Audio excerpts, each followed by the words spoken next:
Shalom, Assalamualaikum, Om Swastiastu, Namo Buddhaya, Salam Kebajikan. Kami di sini akan mempresentasikan final project yang berjudul Colorful Village. Kami berasal dari kelompok 2. Anggota kami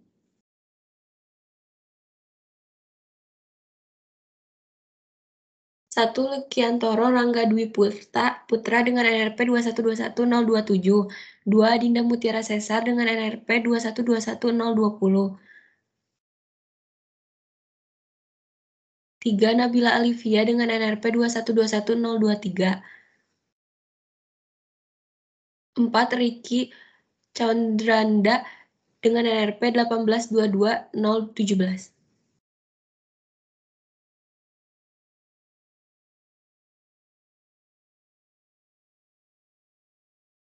Lokasi ini berada di Stamplat Girang, Lembah Indragiri.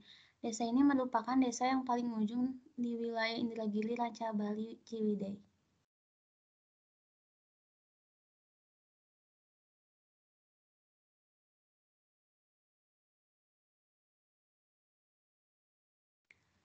Untuk tema yang kami ambil di sini yaitu Colorful Village, yang dimana kami di sini bertujuan untuk membangun desa Stamplat Girang ini agar menjadi unik, sehingga banyak wisatawan yang berkunjung ke desa ini. Namun diharapkan juga masyarakat di sini bisa mengolah keadaan sumber daya alam di sekitarnya.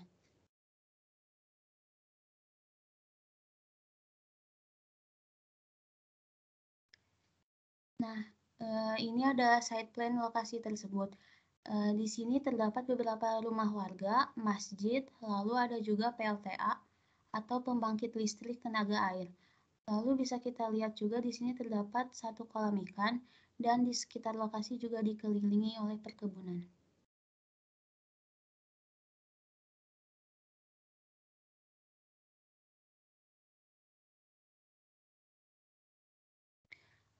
Karena kita mengambil tema Colorful Village, maka konsep desain di sini kami ingin menjadikan desa ini unik seperti dengan mengubah warna tembok dengan cat yang warna-warni. Selain itu, kami ingin menjadikan desa ini lebih nyaman lagi, terutama pada keadaan air. Keadaan air di sana yang sebelumnya bercampur tanah dengan cara membuat filter air agar air tersebut tersaring sehingga benar-benar air saja tidak terkontaminasi oleh tanah ataupun yang lainnya. Lalu menambahkan fasilitas-fasilitas seperti fasilitas kesehatan. Fasilitas ini diadakan agar penduduk desa ini bisa memakai fasilitas kesehatan tanpa harus lagi ke tempat yang jauh untuk bisa berobat.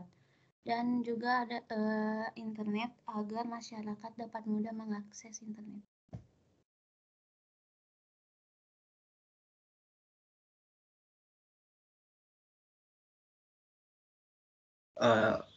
Deskripsi proyek.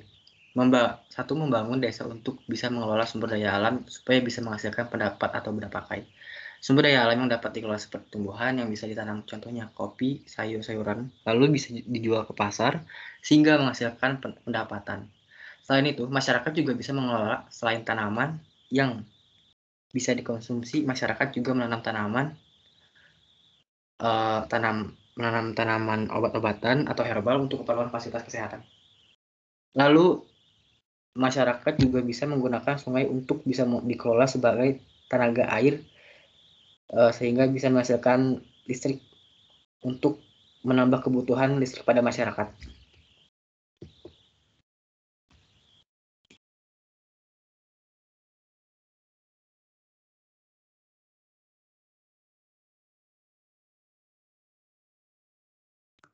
Dua, aquaponik. Sistem yang dipakai aquaponik adalah deep water culture aquaponik yang bertaraf komersial. Langkah sistem kerja ini yaitu dengan memompa air dari tangki ikan lewat sistem filtrasi, lalu dipompa ke saluran panjang di mana rakit terapung yang berisi tanaman pada permukaan air. Sistem ini lebih pas pada tipe tanaman yang spesifik saja, yaitu sistem nutrient film teknik yang sayuran daun dalam sistem NFT air yang kaya nutrisi dipompa ke selokan kecil yang tertutup. Air yang mengalir dalam selokan berbentuk aliran yang dibuat tidak mengalir dengan kencang.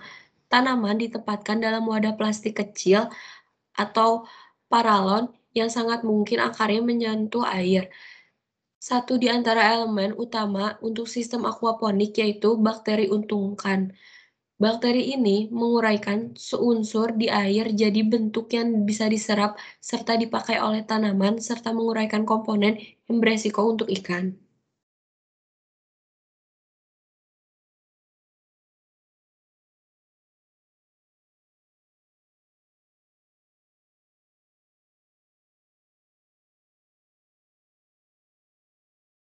Membangun tempat untuk ternak lele. Masyarakat dapat membuat kolam untuk ternak lele agar mempermudah menggunakan kolam kecil, buatan kolamnya terbuat dari terpal.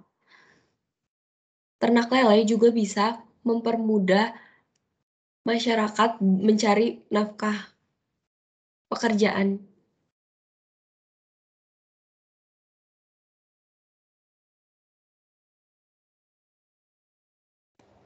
Nah, kemudian ada sensor pH untuk kolam ikan. Jadi seperti yang kita tahu itu kalau untuk ternak ikan itu yang perlu diperhatikan itu terutama pH airnya. Jadi setiap ikan itu juga memiliki kebutuhan pH yang berbeda-beda. Jadi di sini untuk membuat pH air itu stabil agar hasil ikannya maksimal itu diperlukan Arduino sebagai mikrokontrolernya, pompa DC 12 volt, 2 buah untuk memompa menambahkan asam dan basa ke kolamnya. Kemudian ada sensor pH yang akan mendeteksi perubahan pH air yang akan masuk ke Arduino dan mengontrol pompanya. Kemudian batu kapur digunakan untuk meningkatkan pH dan tawas untuk menurunkan pH.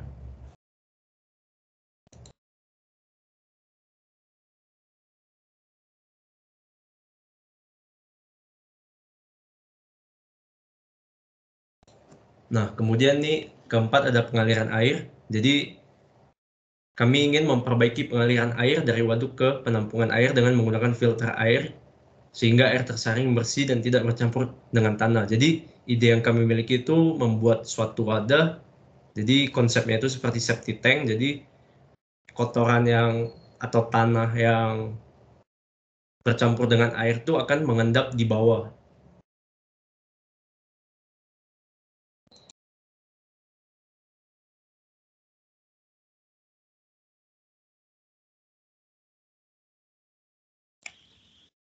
Lima, membangun fasilitas kesehatan. Membangun puskesmas agar masyarakat tidak jauh lagi untuk berobat. Fasilitas kesehatan ini dapat berupa apotek dan puskesmas dengan bantuan Halodoc.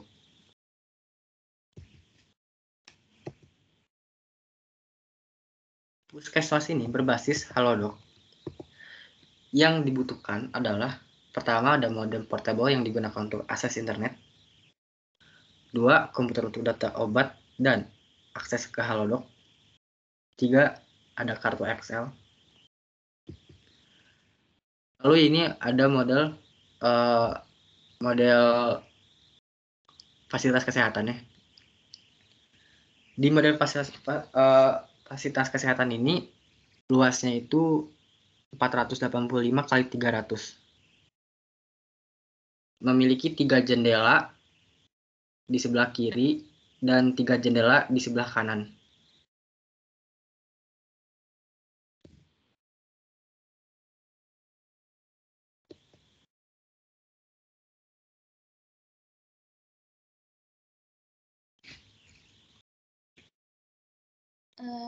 Sesuai dengan yang selanjutnya merenovasi tempat nongkrong.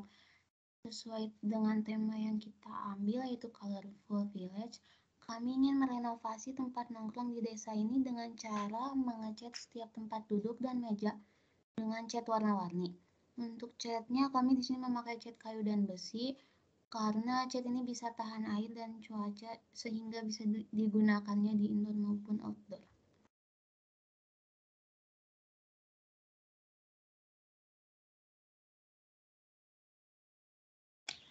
Lalu ada menambah fasilitas perpustakaan.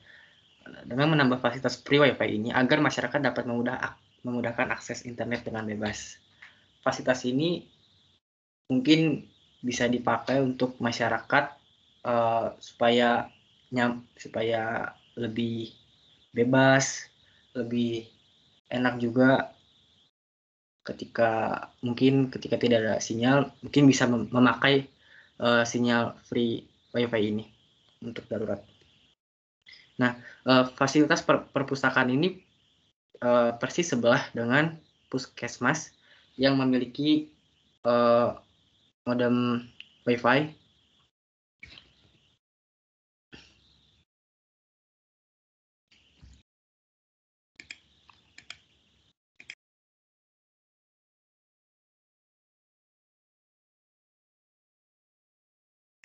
Kemudian untuk penambah lampu penerangan, jadi kami itu ingin menambah beberapa titik lampu penerangan dengan menggunakan pembangkit listrik tenaga air agar lampu penerangan jalan tidak hanya mengandalkan tenaga surya saja.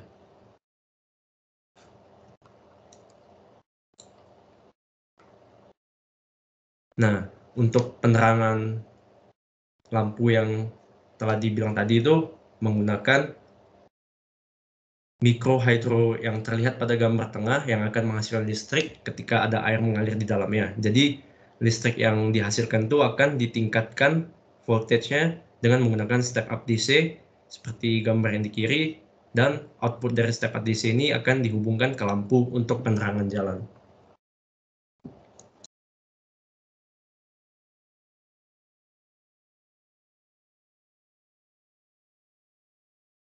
Sekian presentasi dari kelompok kami. Mohon maaf apabila ada kekurangan dan kesalahan yang kurang berkenan. Terima kasih.